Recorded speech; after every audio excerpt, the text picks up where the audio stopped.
Hello， 大家好，我是小马。不知道有没有朋友和我一样，一到秋冬呢，就会不自觉的去选棕色呀、灰色呀之类的这种比较偏深色系的包包，感觉深一点的颜色呢，才能压得住身上穿的比较厚重一点的衣服。然后材质呢，我也会更偏爱比较有分量的那种材质。所以今天呢，我就把我在秋冬季节比较喜欢拿出来用的包包稍微整理了一下，和大家分享。然后呢，我也会顺便和大家分享一些我的搭配小技巧。那话不多说，我们就开始吧。说到秋冬最经典的单品之一，应该就是风衣了吧？虽然说风衣和大部分的包包搭配都是非常的好看，非常搭，但是我个人呢觉得金棕色的包包和风衣可以说是绝配。所以呢，我本来想要第一个分享的就是这个金棕色的 Charlotte Barkin， 但是后来吧，我一转头就在我的包柜里呢看到了这两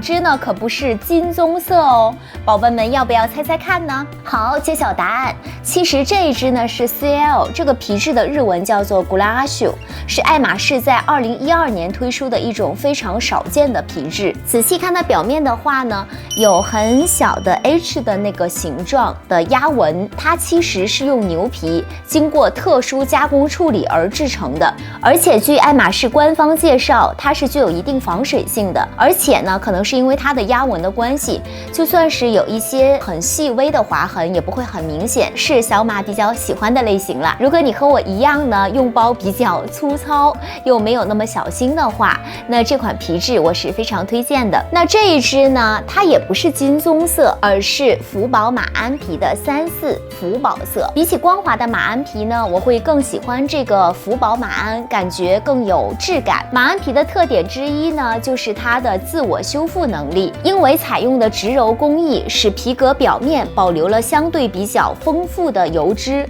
所以就算是表面不小心划到了轻微的划痕，只要用布或者是用手指这样轻轻的把它擦一下，或者随着我们日常使用一段时间以后，小划痕呢它就会慢慢的变浅，甚至是消失的。关于马鞍皮，如果宝宝们感兴趣的话呢，可以给小马留言，之后我会给大家出视频讲解的。但其实除了这种很经典的金棕色以外，还有一些颜色我觉得也是非常适合秋冬的。比如呢，我前面的这两个虽然还都是灰棕色系，但是给人的感觉呢却截然不同。大象灰的话呢，那肯定是不用多说了嘛，和我刚才提到的福宝色是一样的，用的是这种白色的走线，所以温柔中带着点时尚感。那作为金刚色呢，是爱马仕最人气的颜色之一，大家应该都已经很熟悉它了，所以呢，我在这里就不多介绍了。然后呢，这个颜色呢叫做饼干色，也是我个人比较喜欢的颜色之一。它不像金棕色的颜色那么深，和今年出的玛莎拉茶色一样，都属于比较年轻小姐姐也可以驾驭的颜色。可惜小马今天没有准备玛莎拉茶色，如果有宝宝想看对比的话呢，可以在下面留言给我，我会给大家出一期视频。我感觉这两只包包呢，纯粹是我个人感觉哈，会比金棕色呢更百搭一点。但是价格的话呢，全新这个 Togo 皮的 Barkin 30，现在大象灰和金棕色的价格在日本是差不多的，大概在315万日币左右吧。而这个饼干色呢，就比他们俩便宜了大概20-30万日币左右。所以我觉得，如果你的包包就是买回来自己用的，今后也不考虑转卖的话，真的不一定非要追求金刚色。然后比如说像这种相近的颜色呀，或者是像这种专柜相对更容易爆出的颜色，都是不错的选择。那么除了颜色呢，小马今天还想简单推荐几个我自己在秋冬比较喜欢的材质。那爱马仕的这个羊毛毡可以算是最适合秋冬使用的材质之一了。虽然网上有很多宝宝吐槽它，但是我个人觉得羊毛毡的材质呢，只要选对了包款，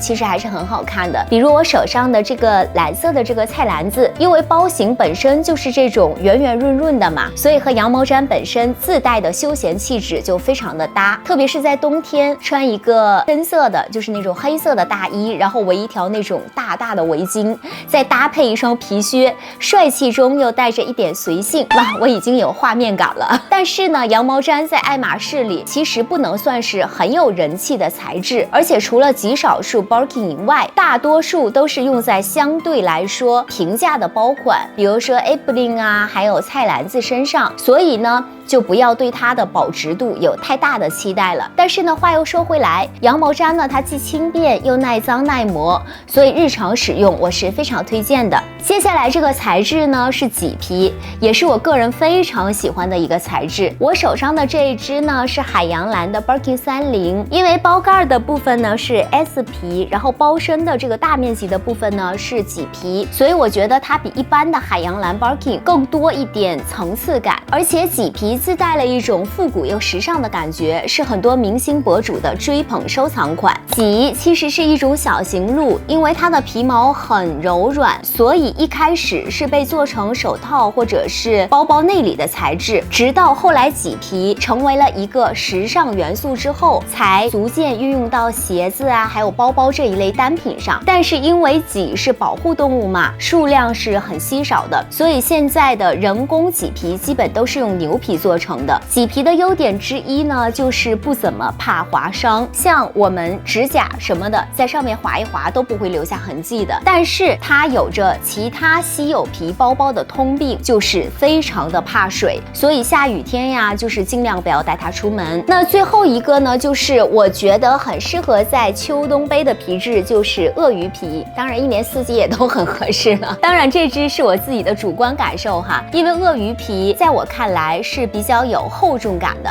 特别是像我的这只斑鸠灰的30，然后夏天背呢，总觉得有那么一点点